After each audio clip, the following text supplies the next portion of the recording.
To nealko pivo není. Jako, však máš fúzy z peny. Poď s odvahou do birelu, vychutnaj chuť piva skvelú.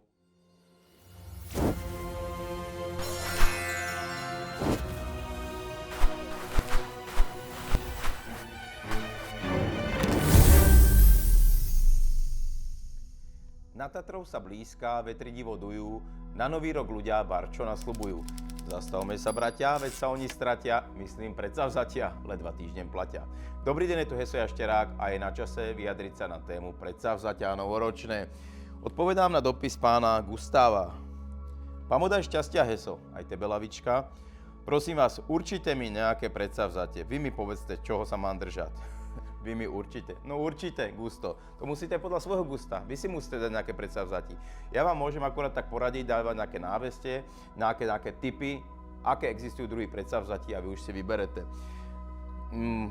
Predsavzatia vlastne do istej miery formujú náš život. Hej, dávajú mu tvar, dávajú mu funkčnosť a to isté robia aj nástroje. Preto som zobral pexesko, náraďa, takže gustíku.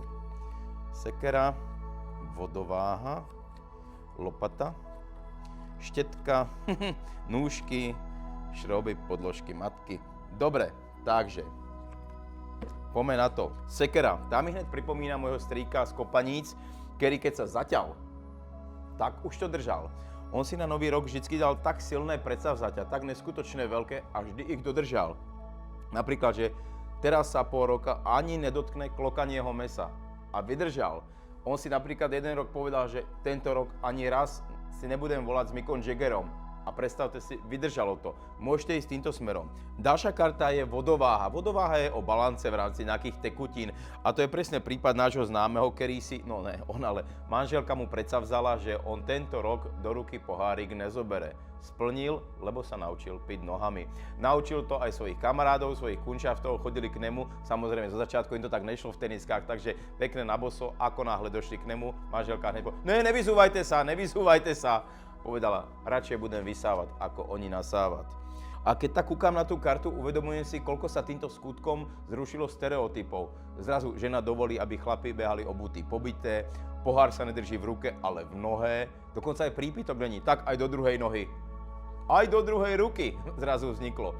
Alko, nealko, každý ako to cíti. Podstatné neobúvať sa do druhých.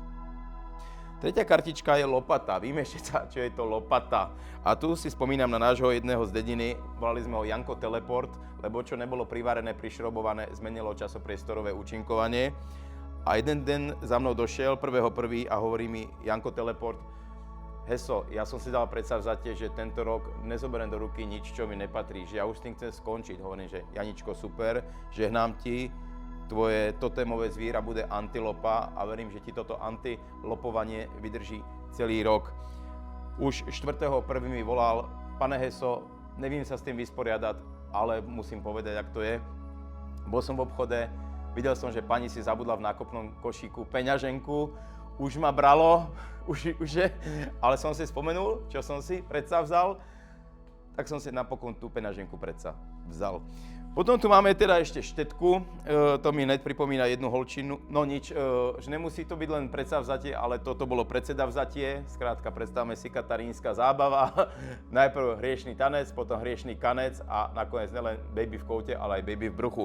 Takže nelen predsavzatie, ale aj predseda, áno, bol to predseda družstva, ktorý si zobral babu, bez toho, že by to inak potom túžil. Sú tu nožnice a to už by som povedal tak, Gusto, to smerujem k vám. Nemôžem vám určiť predsavzatie, ale keď sú tie nožnice, ja by som vás vystrihal. Konkrétne z vás by som vystrihal na ježka, pretože máte dlhé vlasy. Robíte v dílni, vy ste týpek, ktorý sa hneď namotá. Ale vám hrozí, že by ste sa mohli namotať na stojanovú vrtačku. Poviem tak, nie sú dobré nátačky zo stojanovej vrtačky. Ostrihajte sa a udržujte poriadok, bezpečnosť na pracovisku. Koľko materiálu máte porozsýpaného po zemi, skrútek, spojovacích klincov a tohoto všetkého. Slúbte si tento rok, každý deň vyzberajte aspoň 3 dobré skrútky denne. Tam by som to videl. Ináč vám žehnám, pretože si veľmi vážim, že si chcete dať predsavzatí, ale dajme si také predsavzatie. Nebudeme sa jedovať, spomalíme a budeme sa tešiť z toho, čo je. Všetko dobré. Heso Jašterák.